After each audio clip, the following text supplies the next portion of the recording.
Pero doon po sa isang pagdinig namin, nung pumupunta pa siya dito, flatly dineny niya nakakilala ho kayo. Sinabi niya na hindi kayo magkakilala. Opo. Ano masasabi niyo ho doon? Nagsisinungaling po siya. Kasi ang sinasabi niya is nag-breed siya. Hindi ko rin masasabi na hindi siya involved kasi yung sa first corporation, ang lease contract is under the name of Baofu. And ang representative niya, Alice Go. So hindi pwedeng magkahiwalay yon. Iyan ang sagot ni Nancy Gamo sa tanong ni Senator Sherwin Gatchalian kung talagang hindi sila magkakilala ni suspended Bamban-Tarlac Mayor Alice Go o Go Waping sa pagpapatuloy ng pagdinig ng Senate Committee on Women, Children, Family Relations and Gender Equality Lunes ng umaga. Inamin ni Gamo na accountant siya ni Go at nakulong siya sa Senado matapos masilbihan ng arrest order noon pang Hulyo 11 dahil sa hindi pagsipot sa mga pagdinig sa kabila ng subpina. Ang binanggit ni Gamo na Baofu naman ay kumpanya na nagpaupa ng lupa na pinagtayuan ng illegal Pogo Hub sa Bamban, una ng Hongxiang Gaming Technology at sumunod ng Sunyuan Technology at sinasabing isa sa mga may-ari nito ay si Go. Sa kanyang pahayag, sinabi ni Go na bumitiw na siya sa Baofu noon pang 2022. Ipinasalarawan ni Senator Risa Hontiveros kay Gamo ang relasyon nila ni Go. Si Miss Alice Go was a client of mine, client on a per transaction basis, per project. I happened to register yung mga corporations na pag-aari ng family nila way back to 2012. So, and then may mga iba pang mga corporation and kasama pa rin yung dalawang Pogo companies. Ang naging testimonya ni Gamo, sabi ni Senator Sherwin Gatchalian, ay dagdag patunay sa pagsisinungaling ni Go. Yung sinasabi niya before na wala siyang kinalaman sa Pogo, lahat yung kasinungalingan dahil even yung names ng incorporators for both Zunyuan at Hongxiang siya nagbigay. Yung material yung testimony ni Nancy Gamo dahil nakikita natin yung active participation. In fact, siya yung tumawag, siya nag-facilitate. So, nagsinungaling siya na naman. At sanay na tayo because lahat naman, even dininay niya yung kakilala niya si Nancy Gamo. Even si Nancy Gamo nagsabi na nagsinungaling siya.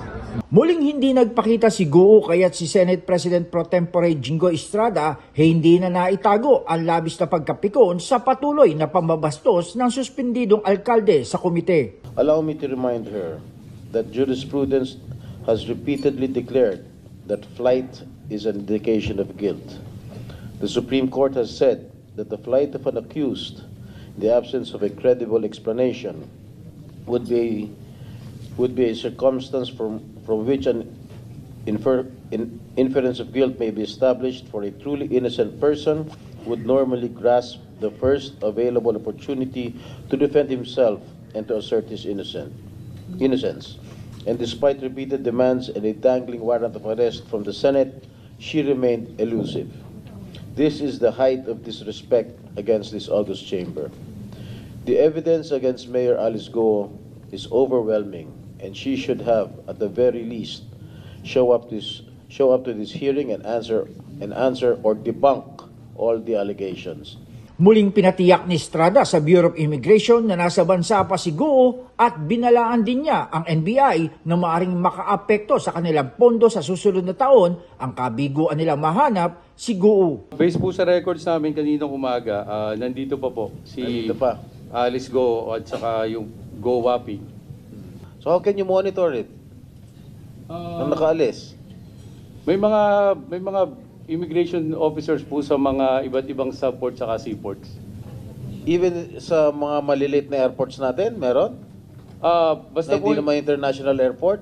Basta po international. Halimbawa ako, pumunta ako ron sa Katarman Airport, napakaliit, wala namang immigration doon, sumakay ako, pumunta ako ron. O tapos padala ako sa Hong Kong, kaya ng isang maliit na aeroplano, paano nyo mamamonitor yan? Usually po, pag may mga chartered flights, ini-inform din po yung immigration para i-monitor namin kung sino yung mga sasakay dun sa aeroplano. Pagka fictitious yung binigay na pangalan, paano? Paano nyo monitor yan?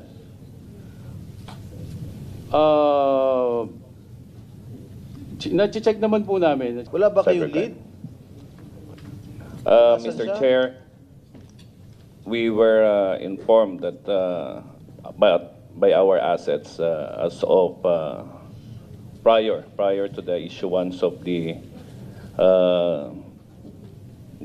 warrant of arrest, there are some sightings in Bulacan. However, Sightings lang. po. Kamukha lang niya. However, when the team went to the possible locations of the sightings, as of now, malalaman po natin na wala naman pong nahuli o nakita pa po.